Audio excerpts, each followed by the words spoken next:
Há um tempo atrás, um pouco antes do início da quarentena, mais precisamente no meio das minhas férias, decidi ler as duas obras mais famosas de George Orwell, A Revolução dos Bichos e 1984. Até aquele momento, eu não poderia imaginar o quanto a obra serviria como base para as duas discussões que viriam com força no início de 2020, sendo elas o Big Brother e a pergunta para se de fato estamos começando a nos aproximar da distopia tratada por George Orwell.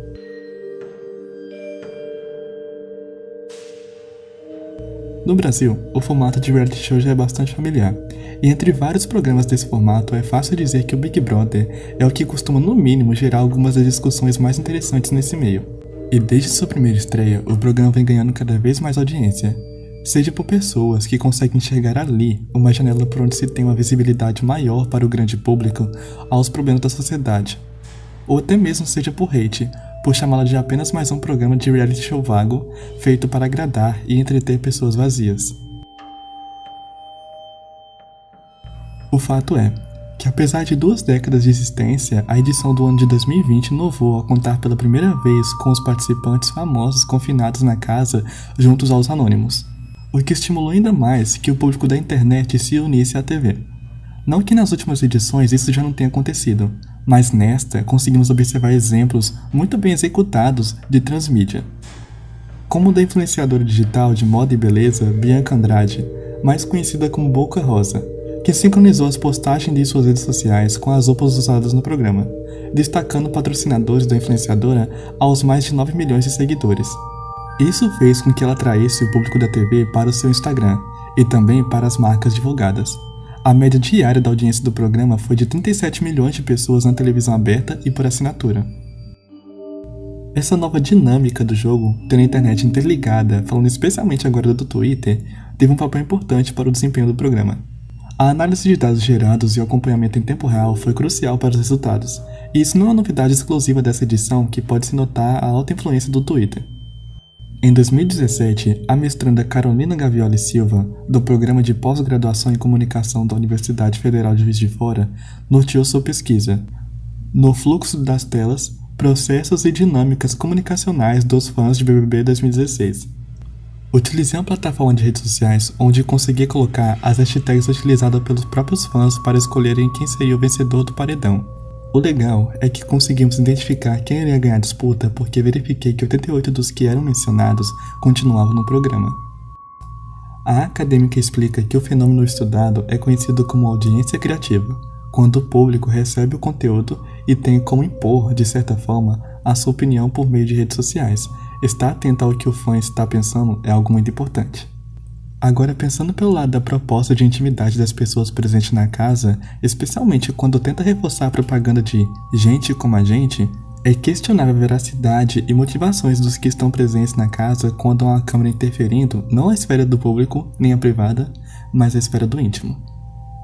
Sendo um programa vago ou cheio de lições de como a sociedade funciona, é inquestionável a qualidade da obra que inspirou o título Big Brother, e que pode nos ajudar a dar nitidez quando queremos pensar numa sociedade que está sob constante vigilância.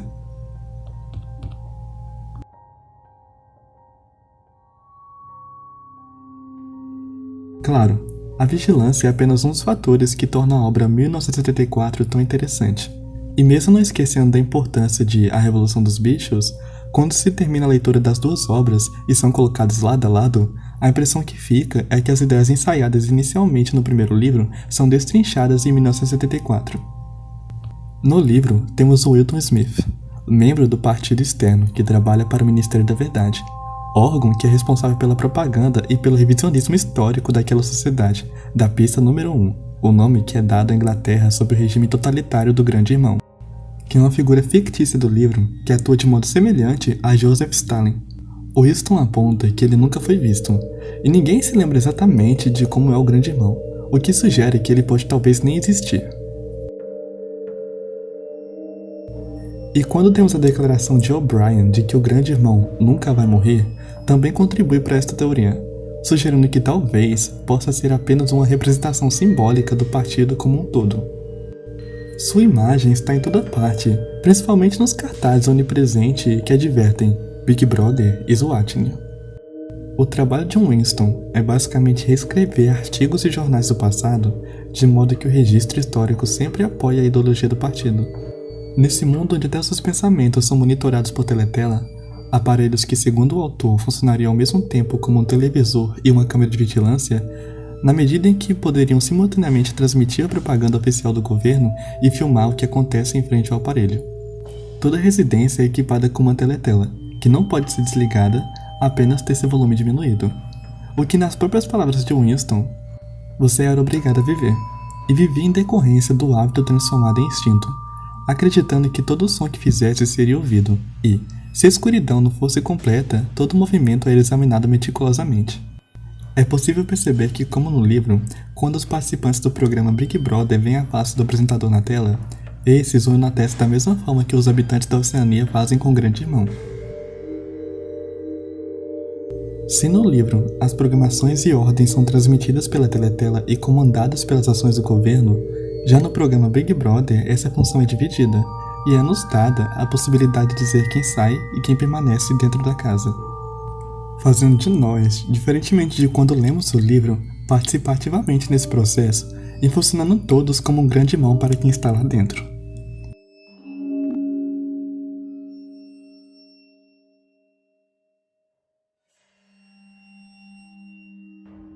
Focando agora especificamente no livro, percebemos que uma das armas cruciais para o autoritarismo do governo não se limitando somente à utilização da vigilância constante, mas também do controle da fala e da verdade.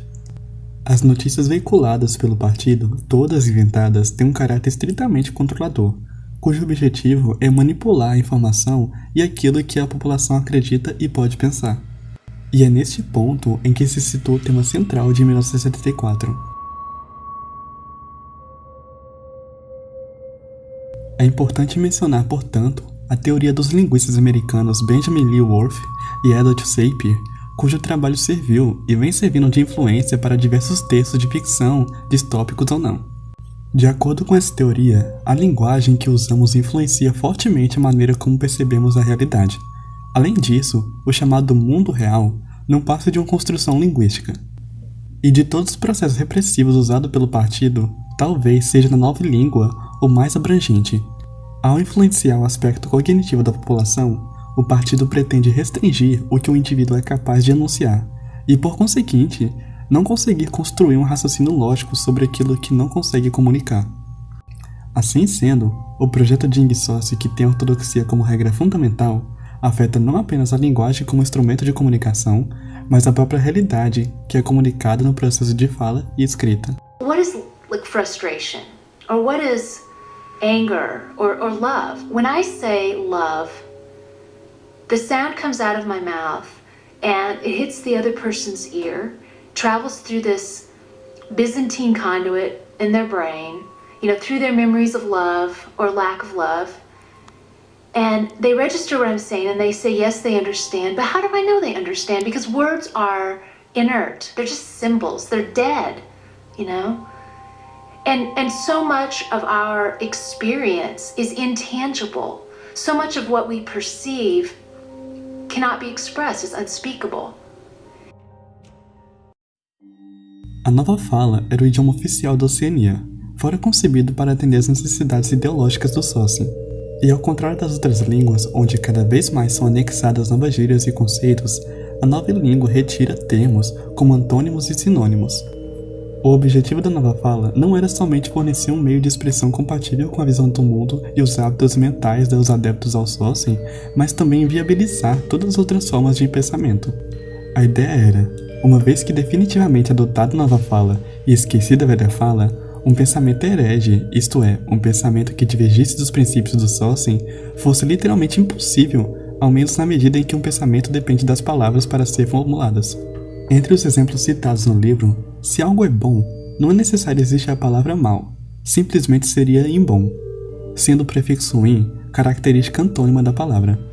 Também não é necessário existir ótimo, ou melhor que bom, seria simplesmente plus bom.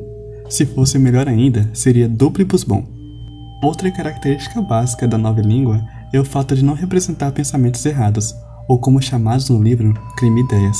Afinal, se não era possível definir algo, seria como se esse algo não existisse. E essa dualidade de coisas meio que antagônicas se repete constantemente no livro. como o próprio Ministério da Verdade, que faz revisionismo para que sempre a verdade esteja de acordo com suas ideologias.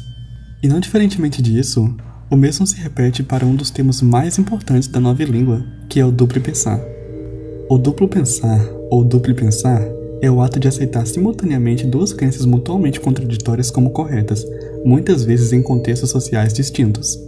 É relacionado, mas diferente da hipocrisia e da neutralidade, duplo pensar é caracterizado pela falta de dissonância cognitiva, ou seja, o sujeito não tem ciência alguma da contradição entre suas ideias.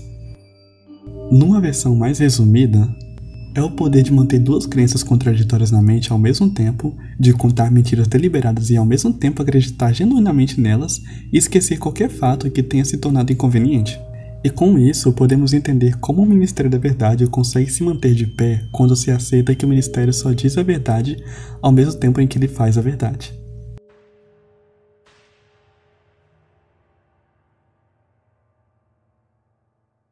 Mesmo o governo conseguindo controlar toda a informação que entra e sai, um passo importante para manter as ideologias firmes é criar um antagonista, algo que sustente uma ideia maniqueísta e simplória, a tese de nós somos bons e eles o todo mal. E é aqui que nós temos Goldstein, outro personagem fictício do livro que atua de modo semelhante a Leon Trotsky. Assim como o grande irmão, Goldstein, se alguma vez foi real, está provavelmente morto, e ambos podem ter sido criados para fins de propaganda.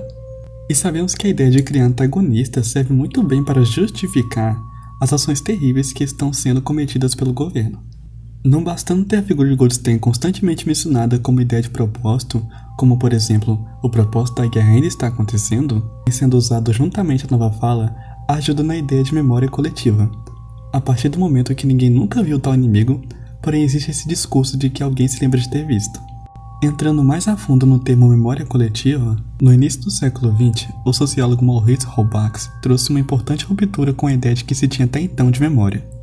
Acreditava-se que o indivíduo era o único responsável pelo resgate do seu próprio passado, ou seja, que a memória era regida exclusivamente por leis biológicas. Os trabalhos de Rollbach foram pioneiros, pois trouxeram estudos da memória o fator social, mostrando a existência de uma relação íntima entre o indivíduo e o coletivo. Quando nós recordamos de algum acontecimento, fazemos uso da nossa memória. A impressão mais intuitiva ao fazer este exercício é que aquilo que estou recordando faz parte da minha memória, ou seja, pertence a mim, nasceu das minhas observações e perecerá comigo.